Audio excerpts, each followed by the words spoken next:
Hello बच्चों, how are you. तो आज हम केमिस्ट्री का first chapter chemical reaction and equation पढ़ने जा रहे हैं। तो आपको जब केमिस्ट्री पढ़ना है, आपको मैं जब केमिस्ट्री पढ़ा रहा हूँ वीडियो पे, तो आपको क्या करना है बच्चों, तो आपको एक चीज़ ध्यान रखनी है, नोट और पेन अपने साथ रखना है। जहाँ भी केमिकल फॉर्मूला आ रहा है, जहाँ भी केमिकल इक्वेशन आ रहा है, वहाँ आपको नोट डाउन करते जाना है। वीडियो पॉज कर लो और फिर नोट डाउन कर लो। समझ में आया बच्चों। और जो केमिकल फॉर्मूला और केमिकल इक्वेशन है उसको आपको प्रिपेयर करना है, ये कंपलसरी। ओके बच्चों, तो चलिए आज स्टार्ट कर रहे हैं केमिकल रिएक्शन। तो व्हाट इज केमिकल रिएक्शन बच्चों? केमिकल रिएक्शन क्या है? तो chemical reaction is the process in which new substance with new properties are formed। तो कोई न्यू सब्सटेंस फॉर्म होता है। क्या होता है? न्यू सब्सटेंस फॉर्म होता है जिसकी प्रॉपर्टीज जो पहले सब्सटेंस था, पहला जो सब्सटेंस था उसकी प्रॉपर्टी से डिफरेंट हो सकती है। यानी अगर वो सॉलिड है तो लिक्विड भी हो सकता है, गैस भी हो सकता है। ओके, यानी उसकी प्रॉपर्टी, फिजिकल प्रॉपर्टी और केमिकल प्रॉपर्टी भी डिफरेंट हो सकती है। ओके, तो ड्यूरिंग केमिकल रिएक्शन बच्चों, during chemical reactions atoms of one element do not change into those of another element. तो कोई अदर एलिमेंट में चेंज नहीं होता है, एलिमेंट्स तो वही के वही रहते हैं बच्चों। ओके, जैसे कि यहाँ एक एग्जांपल दिया हुआ है आपको, 2mg + O2 गिव्स MgO। तो यहाँ जो एलिमेंट्स पहले थे Mg और O, ऑक्सीजन, मैग्नीशियम और ऑक्सीजन, तो जो आफ्टर रिएक्शन जो मिलता है वहाँ उसके अंदर भी मैग्नीशियम और ऑक्सीजन ही रहेगा, कोई other atom of element add on नहीं होगा।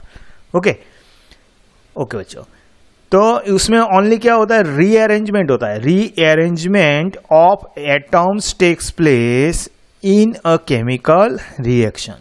तो रीअरेंजमेंट हुआ, ओनली क्या हुआ? रीअरेंजमेंट। तो यहाँ हम जो लेफ्ट हैंड साइड लिख रहे हैं बच्चों, ये जो केमिकल इक्वेशन है उसके अंदर हम जो लेफ्ट हैंड साइड लिख रहे हैं उससे हम क्या कहेंगे? रिएक्टेंट्स। और राइट हैंड साइड लिख रहे हैं उससे हम क्या कहेंगे? प्रोडक्ट। ओके, तो substance which take part in a chemical reactions are called reactants. जो सब्सटेंस रिएक्शन के अंदर पार्ट लेते हैं, पार्टिसिपेट करते हैं, उसे क्या कहेंगे? रिएक्टेंट्स। और जो प्रोडक्ट मिलता है, product as a result of chemical reaction are called product. जो प्रोड्यूस हुआ, प्रोडक्शन हुआ, उसे हम क्या कहेंगे? प्रोडक्ट कहेंगे बच्चों। ओके, तो यहाँ जो मैग्नीशियम वाला एग्जांपल दिया हमने, भाई magnesium ribbon is Mg, magnesium ribbon यानी Mg is heated, it burn in all with dazzling white flame, dazzling यानी very bright, to form a white powder. तो व्हाइट पाउडर फॉर्म होता है, कोल्ड मैग्नीशियम ऑक्साइड, उसे हम क्या कहेंगे? Magnesium oxide. तो मैग्नीशियम ऑक्सीजन के साथ रिएक्शन करके क्या बनाएगा? मैग्नीशियम ऑक्साइड बनाएगा और वाइट फ्लेम प्रोड्यूस होगी।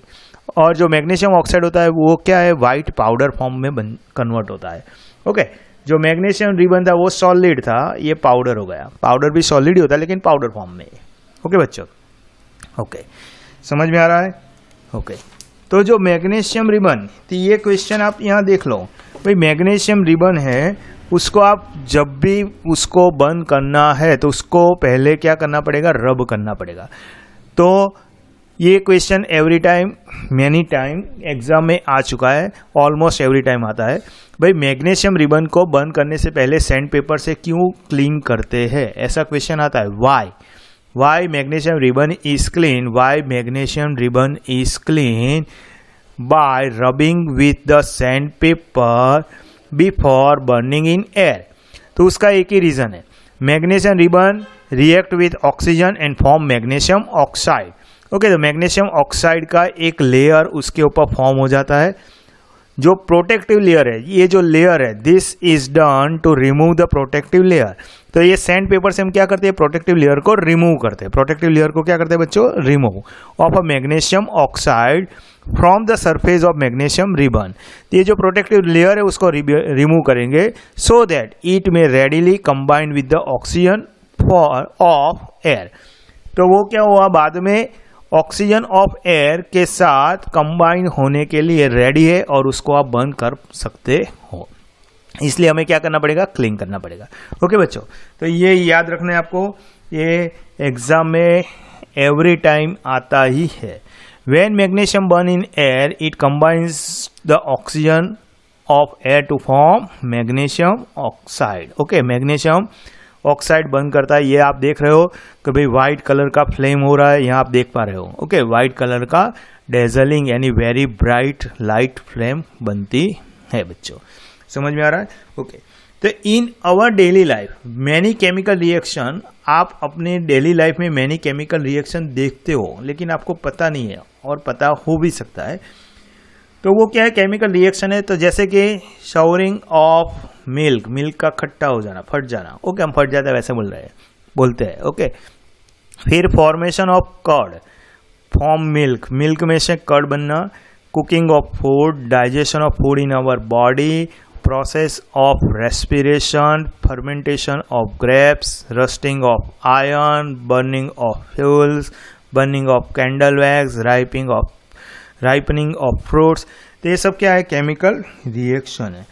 जब केमिकल रिएक्शन होता है तो उसकी कैरेक्टरिस्टिक्स में कुछ चेंजेस होते हैं, इंपॉर्टेंट कैरेक्टरिस्टिक्स, वो चेंजेस होते हैं। द इंपॉर्टेंट कैरेक्टरिस्टिक्स कौन सी है, the important characteristics of chemical reaction, ये जो केमिकल रिएक्शन हुआ उसके अंदर जो चेंजेस हुआ, तो वो इंपॉर्टेंट कैरेक्टरिस्टिक कौन से, एक तो इवोल्यूशन ऑफ गैस, गैस का इवॉल्व होना, फॉर्मेशन ऑफ प्रिसिपिटेट यानी क्या बच्चों, तो formation of insoluble particles. Okay, insoluble particles का फॉर्म होना, that is precipitate. Okay, change in colour, colour में चेंज होना, change in temperature, change in state, ये सबको हम वन बाय वन एक्सप्लेन कर रहे हैं अभी। तो पहले तो क्या लिखा हुआ है, इवोल्यूशन ऑफ गैस, गैस का इवॉल्व होना। ओके, तो कोई भी केमिकल रिएक्शन होता है उसमें से ये पांचों में से कोई भी एक या दो या तीन या चार या पांच रिएक्शन एक्शन आपको दिखने को मिलेंगे। ओके, तो फर्स्ट है इवोल्यूशन ऑफ गैस। तो यहाँ एक एग्जांपल हमने लिया हुआ है भाई, एक जिंक ग्रेन्यूल के थोड़े छोटे पीस है, जिंक के थोड़े छोटे पीस है, रिएक्ट विथ डाइल्यूट सल्फ्यूरिक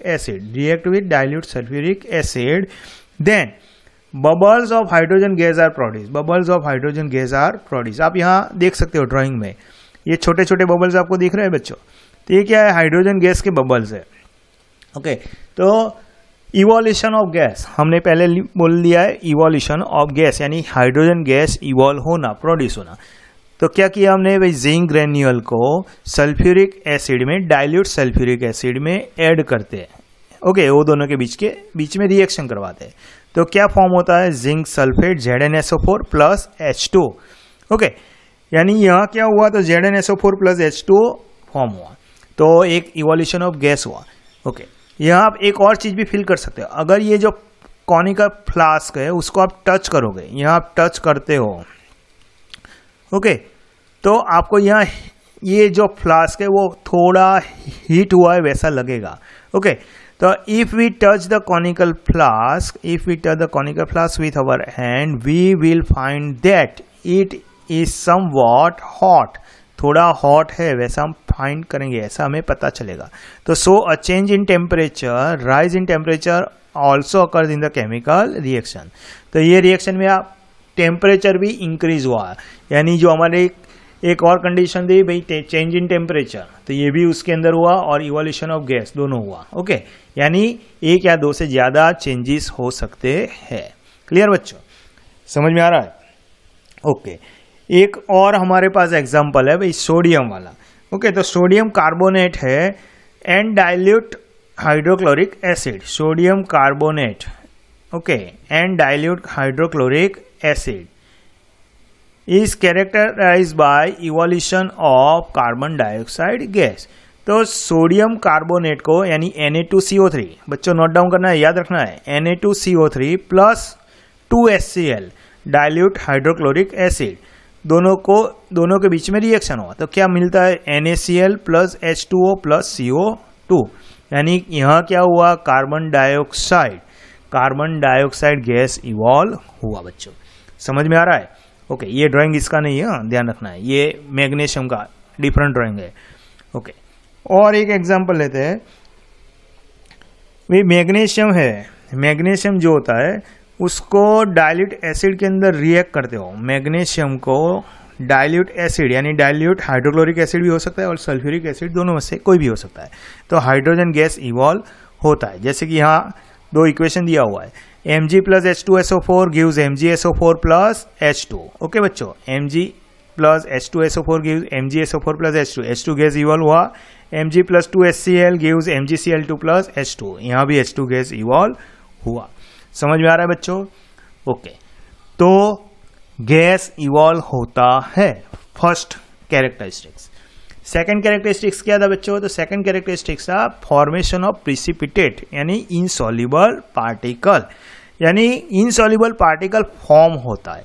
तो फॉर्मेशन ऑफ प्रिसिपिटेट यानी इनसॉल्युबल पार्टिकल फॉर्म होना। ओके, तो व्हेन, यहाँ एक एग्जांपल दिया हुआ है भाई, व्हेन पोटेशियम आयोडाइड यानी KI solution is added to a sodium lead nitrate PbNO3 2। Okay, PbNO3 2, ये दोनों के बीच में केमिकल रिएक्शन होगा। Then yellow precipitate of lead iodide, ये जो लीड आयोडाइड है उसका येलो कलर का प्रिसिपिटेट फॉर्म होगा। प्रिसिपिटेट यानी बच्चों हमने बोल दिया इनसॉल्युबल पार्टिकल्स। ओके, तो इनसॉल्युबल पार्टिकल्स फॉर्म होता है, दैट इज प्रिसिपिटेट। ओके, समझ में आ रहा है बच्चों? ओके, तो इनसॉल्युबल जब प्रिसिपिटेट यानी इनसॉल्युबल पार्टिकल का फॉर्म होना, फॉर्मेशन ऑफ इनसॉल्युबल पार्टिकल, तो वो होता है। यहाँ दिया हुआ है भाई, ये जो ऐड किया हमने, क्या क्या ऐड किया बच्चों? Potassium iodide plus lead nitrate, ये दोनों के बीच में रिएक्शन हुआ तो क्या मिला? पोटेशियम में से लीड आयोडाइड बना और वो येलो कलर का हो गया। यहाँ आप ड्राइंग में देख सकते हैं, येलो कलर का लीड, कौन सा? लीड नाइट्रेट फॉर्म होता है। क्लियर बच्चों?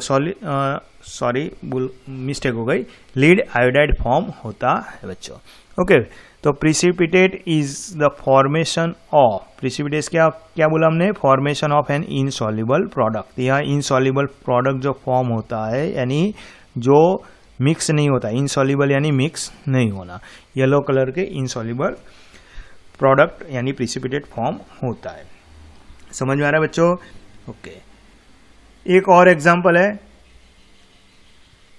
Chemical reaction between sulphuric acid and barium chloride. Sulphuric acid H2SO4 and barium chloride दोनों के बीच में केमिकल रिएक्शन होता है तो formation of white barium sulphate यानी वाइट कलर का BaSO4 बेरियम सल्फेट फॉर्म होता है। यानी ये भी क्या है? प्रिसिपिटेट है, सॉलिड फॉर्म।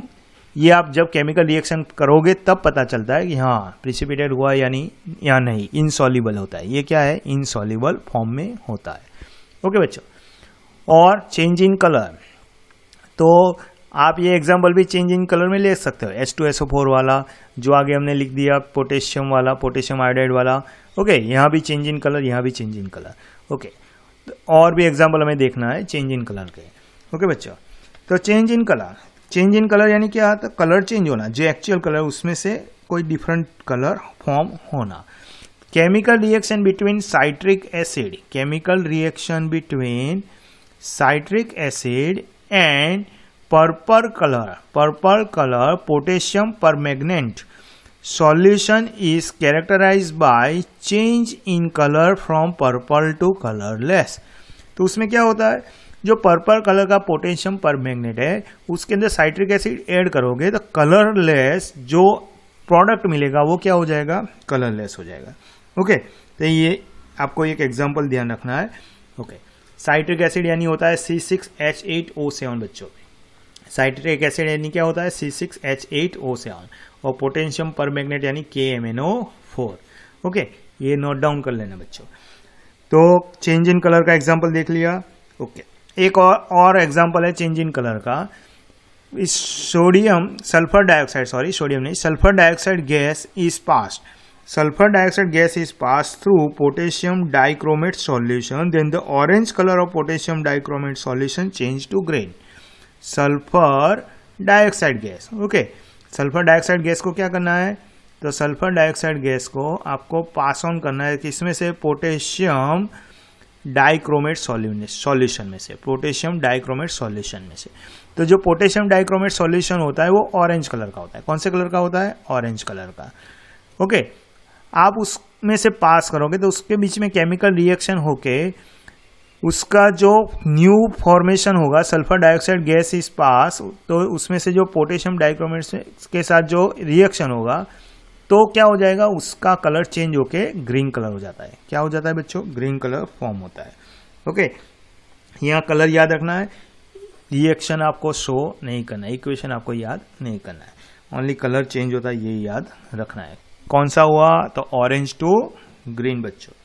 ओके ओके, और एक हमें पढ़ना है temperature, change in temperature. Okay, एक कैरेक्टरिस्टिक क्या है हमारी, चेंज इन टेम्परेचर, यानी टेम्परेचर बढ़ना या कम होना।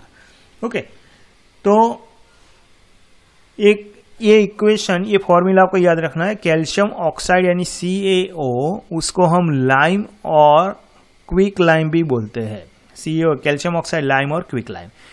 और एक है कैल्शियम हाइड्रोक्साइड, उसे हम स्लैक लाइम भी बोलते हैं बच्चों। क्या बोलते हैं, स्लैक लाइम। नोट डाउन कर लो, calcium hydroxide, slaked lime, calcium oxide, quick lime और लाइम, दोनों में से कोई भी बोल सकते हो। क्लियर। चलिए, तो अभी राइज इन टेम्परेचर का एग्जांपल देख रहे हैं, टेम्परेचर में बढ़ोतरी होना, टेम्परेचर बढ़ना। ओके, तो when quick lime, quick lime यानी बच्चों हमने क्या बोल दिया अभी, CaO calcium oxide. When quick lime react with water, water के साथ रिएक्ट करते हो, then slack lime, slack lime यानी हमने क्या बोल दिया, CaOH2 is form and a lot of heat energy is produce, बहुत सारी हीट एनर्जी प्रोड्यूस होती है। ओके, समझ में आ रहा है बच्चों। तो हीट प्रोड्यूस होना यानी उसे हम क्या कहेंगे, एक्सोथर्मिक रिएक्शन। हीट प्रोड्यूस होना यानी एक्सोथर्मिक रिएक्शन, यानी एक्सोथर्मिक रिएक्शन होता है उसमें बच्चों। समझ में आ रहा है। ओके, तो क्विक लाइम यानी calcium oxide react with water, calcium hydroxide is form. Okay, क्या होता है, कैल्शियम हाइड्रोक्साइड फॉर्म होता है, बहुत सारी हीट एनर्जी फॉर्म होती है बच्चों। समझ में आ रहा है। ओके, तो ये जो एग्जाम्पल हमने लिया, हीट जनरेट होना, बहुत सारी हीट प्रोड्यूस हो रही है। ओके, ये आपको याद रखना है टेम्परेचर चेंज के अंदर। ओके, और एक एग्जाम्पल है टेम्परेचर चेंज का जो हमने आगे देख लिया, जिंक ग्रेन्यूल वाला। ओके, डाइल्यूट सल्फ्यूरिक एसिड में ऐड करते हो जिंक ग्रेन्यूल यानी Zn को, सल्फ्यूरिक एसिड यानी H2SO4 के अंदर ऐड करते हो तो ZnSO4 प्लस H2 बनता है, हाइड्रोजन गैस इवॉल्व होता है और उसका टेम्परेचर बढ़ता है। वो हमने आगे देख लिया बच्चों, पता है ना आपको, याद है, भूल गए हो। ओके, यहाँ हमने देख लिया, कहाँ गया बच्चों, ये गया, ये रहा। हाँ, ओके, तो Zn plus H2SO4 gives ZnSO4 plus H2, याद रखना ये भी। इसमें क्या हुआ, चेंज इन टेम्परेचर और गैस इवॉल्व। ओके बच्चों, याद रहेगा। ओके, अभी हमें पढ़ना है और एक एग्जांपल चेंज इन टेम्परेचर का। भाई, कार्बन को ऑक्सीजन के साथ रिएक्ट करोगे तो कार्बन डाइऑक्साइड बनेगा और हीट प्रोड्यूस होगी, तो ये भी क्या हुआ, चेंज इन टेम्परेचर। ओके, और एक एग्जांपल है barium hydroxide BaOH2 plus ammonium chloride. Okay, दोनों को आप हीट करते हो, दोनों को आप क्या करते हो, हीट, यानी उसमें हीट आप देते हो। ओके, इसमें क्या करना है, आपको हीट देना है। तो BaCl2 और 2NH3 प्लस 2H2O फॉर्म होता है, उसका टेम्परेचर फॉल होता है। टेम्परेचर क्या होता है, डाउन। यानी हमने देख लिया, यहाँ आप देख सकते हो कि मैंने क्या किया हुआ है, यहाँ लेफ्ट हैंड साइड हीट लिखा हुआ है, यानी आप पहले हीट देते थे, बाद में आप फील करते हो कि यहाँ हीट नहीं है, यानी यहाँ टेम्परेचर नहीं है, यानी टेम्परेचर फॉल हुआ। क्या हुआ, टेम्परेचर फॉल। इसमें भी क्या हुआ, चेंज इन टेम्परेचर, पहले ज्यादा था फिर कम हो गया। The chemical reaction between barium hydroxide and ammonium chloride to form barium chloride, ammonia and water is characterized by change in temperature which is fall in temperature। उसमें क्या होता है, टेम्परेचर फॉल होता है। तो टेम्परेचर फॉल होता है, उस रिएक्शन को क्या कहेंगे बच्चों हम, एंडोथर्मिक यानी टेम्परेचर कम होना, एक्सोथर्मिक यानी टेम्परेचर बढ़ना। ओके, एंडोथर्मिक यानी टेम्परेचर कम हुआ ना, यानी हीट एब्जॉर्ब होता है, heat absorbing reaction, endothermic reaction. तो हमने दोनों एग्जांपल देख लिए। एक्सोथर्मिक, एक्सोथर्मिक यानी बच्चों टेम्परेचर का बढ़ना, और एंडोथर्मिक का यानी टेम्परेचर का कम होना। ओके, ये दोनों चेंज इन टेम्परेचर के एग्जांपल थे। एक और कैरेक्टरिस्टिक्स हमें देखनी है, change in state. Okay, state यानी सॉलिड लिक्विड गैस, उसमें से चेंज होना। ओके, तो ये आपको ये एग्जांपल पता ही है भाई, एक वैक्स, एक कैंडल है, उसको आप बर्न करते हो तो सॉलिड शेप होता है, उसमें से क्या होता है, लिक्विड और गैसियस फॉर्म में कन्वर्जन होता है। ओके, तो ये तो सिंपल एग्जांपल आप सबको पता है भाई, सॉलिड इनटू लिक्विड और gas. Okay, the combustion reaction of a candle wax, the combustion reaction of a candle is characterised by change in state from solid to liquid and gas, from solid to liquid and gas. तो ये candle होती है solid form में होती है, candle कौन से form में होती है, सॉलिड, उसको आप बंद करते हो तो उसमें से लिक्विड बनता है, लिक्विड फॉर्म में बनता है, कन्वर्ट होता है, यानी वाटर प्रोड्यूस होता है और गैस प्रोड्यूस होता है। ओके बच्चों, तो because wax is a solid, water form होता है by the combustion of wax is a liquid at a room temperature, whereas carbon dioxide produce by the combustion of wax in A gas. Okay, यानी क्या हुआ, तो formation, change in state हुआ।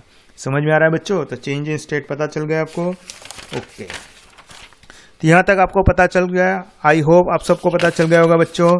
Okay, तो हमने आज क्या पढ़ा बच्चों, फर्स्ट केमिकल रिएक्शन क्या है। ओके, केमिकल रिएक्शन किसे कहते हैं, समझ में आ गया बच्चों। ओके, उसके अंदर रिएक्टेंट्स क्या है वो पता चल गया बच्चों आपको। ओके, प्रोडक्ट क्या है वो भी आपको पता चल गया बच्चों। ओके, रिएक्टेंट्स क्या है, प्रोडक्ट क्या है, रिएक्टेंट्स प्रोडक्ट के बारे में पता चल गया, केमिकल रिएक्शन क्या है वो पता चल गया। ओके, केमिकल रिएक्शन होने से ओनली रीअरेंजमेंट ऑफ एटॉम होता है वो आपको पता चल गया। ओके, फिर यहाँ हमने मैग्नीशियम रिबन का लिया, तो मैग्नीशियम रिबन में ये ध्यान रखना है, उसको आप रब करते हो, क्लिंग करते हो, क्यों, क्योंकि मैग्नीशियम ऑक्साइड का लेयर हमें, प्रोटेक्टिव लेयर हमें रिमूव करना है। ये क्वेश्चन कई बार आ चुका है, इसलिए आपको ध्यान रखना है। ये हमारी डेली लाइफ में जो केमिकल रिएक्शन है उसके एग्जाम्पल्स है, वो भी आपको याद रखना है बच्चों। ओके, फिर कैरेक्टरिस्टिक्स में चेंजेस होते हैं, गैस इवॉल्व होता है, प्रिसिपिटेट फॉर्म होता है, कलर का चेंज होता है, टेम्परेचर चेंज होता है, स्टेट चेंज होता है। तो ये जो कैरेक्टरिस्टिक्स है वो भी आपको याद रखना है, सबके 2-2, 3-3 एग्जाम्पल जो भी दिए वो सब आपको प्रिपेयर करना है। ओके, फर्स्ट एग्जाम्पल किसका था, इवोल्यूशन ऑफ गैस। ओके, तो गैस का इवोल्यूशन H2 गैस प्रोड्यूस होता है, यहाँ आपने देख लिया कार्बन डाइऑक्साइड गैस प्रोड्यूस हो रहा है। ओके बच्चों, फिर यहाँ देख लिया H2 गैस प्रोड्यूस हो रहा है। फॉर्मेशन ऑफ प्रिसिपिटेट, तो ये प्रिसिपिटेट यानी क्या, फॉर्मेशन ऑफ इनसॉल्युबल पार्टिकल्स, तो यहाँ PbI2 यानी लीड आयोडाइड, येलो कलर के लीड आयोडाइड के प्रिसिपिटेट फॉर्म होते हैं बच्चों, वो भी हमने देख लिया। यहाँ हमने देख लिया कि भाई यहाँ भी क्या होता है, barium sulphate. Okay, barium sulphate, sulphuric acid और बेरियम क्लोराइड को आप जब रिएक्ट करवाते हो तो बेरियम सल्फेट का वाइट कलर का प्रिसिपिटेट फॉर्म होता है। ओके, तो ये भी आपको याद रखना है बच्चों। चेंज इन कलर, कलर में चेंज होता है, रिएक्शन होने से कलर में चेंज होता है। Citric acid C6H8O7, potassium permanganate KMnO4, याद रखो बच्चों, नोट डाउन करो, लिख लो, 5-6 टाइम लिख लो। Okay, chemical reaction between citric acid and purple colour potassium permanganate के बीच में केमिकल रिएक्शन होता है तो कलर जो होता है पर्पल कलर कलरलेस हो जाता है, उसका कलर कुछ नहीं रहता है, उस कलर निकल जाता है उसमें से, व्हाइट कलर हो जाता है। ओके, सल्फर डाइऑक्साइड और पोटेशियम डाइक्रोमेट और सल्फर डाइऑक्साइड दोनों को मिक्स करते हो तो ऑरेंज कलर का जो पोटेशियम डाइक्रोमेट है, ऑरेंज कलर में से कौन सा कलर हो जाएगा बच्चों, ग्रीन कलर। ओके, याद रखो। तो कलर चेंज देख लिया। फिर टेम्परेचर, तो टेम्परेचर कैल्शियम ऑक्साइड यानी क्विक लाइम, उसको वाटर के अंदर क्विक लाइम बोलो या लाइम बोलो। ओके, ये क्विक लाइम या लाइम कैल्शियम ऑक्साइड को वाटर के अंदर मिक्स करते हो तो क्या होता है, कैल्शियम हाइड्रोक्साइड फॉर्म होता है, कैल्शियम हाइड्रोक्साइड यानी स्लैक लाइम। ओके, वो फॉर्म होता है। ये इक्वेशन फॉर्म होने से क्या होता है, बहुत सारा टेम्परेचर फॉर्म होता है, टेम्परेचर इसका टेम्परेचर बढ़ता है, यानी उससे क्या कहेंगे, टेम्परेचर बढ़ना है, यानी क्या कहेंगे, हीट प्रोड्यूस करना, यानी एक्सोथर्मिक रिएक्शन बच्चों, याद रखो। ओके, फिर हमने क्या देख लिया, तो यहाँ हमने देख लिया बेरियम, ये जो बेरियम वाला था, बेरियम हाइड्रोक्साइड और एमोनियम क्लोराइड दोनों के बीच में रिएक्शन करते हैं, तो उसके अंदर क्या करना पड़ता है आपको, उसको हीट करना पड़ता है। हीट करने से बेरियम क्लोराइड और एमोनिया और वाटर मिलता है, और उसका जो टेम्परेचर था वो एब्जॉर्ब होता है, यानी टेम्परेचर कम होता है। टेम्परेचर कम होना यानी क्या हुआ, endothermic reaction. Okay, change in state, यानी उसका स्टेट चेंज होना, सॉलिड टू लिक्विड और गैस, लिक्विड टू सॉलिड और गैस, यानी चेंज इन स्टेट। यानी यहाँ जो एक एग्जांपल हमने लिया हुआ है, वैक्स यानी कैंडल, कैंडल को आप बर्न करते हो, वो केमिकल रिएक्शन ही है बच्चों। कैंडल को बर्न करना वो क्या है, केमिकल रिएक्शन। तो जब केमिकल रिएक्शन होता है, कैंडल को बर्न करते हो, तो सॉलिड में से वो लिक्विड और गैसियस फॉर्म में कन्वर्ट होता है, सॉलिड टू लिक्विड और गैस। यहाँ लिक्विड फॉर्म होता है और गैस फॉर्म भी होता है। तो यहाँ तक आपको बच्चों पता चल गया। ओके, नेक्स्ट हम नेक्स्ट टॉपिक में लेंगे, आज यहाँ तक ही करते हैं बच्चों। याद रखना ये सब आपको पहले ही बोला हुआ है, नोट और पेन साथ में रखो और प्रिपेयर करो। आई होप आप सबको पता चल गया होगा। ओके, तो हम कल आएंगे फिर आगे और लेके, तो तब तक ये वीडियो 2-3 बार देखो और सब फॉर्मूला, सब रिएक्शन नोट डाउन करो। ओके बच्चों, बाय।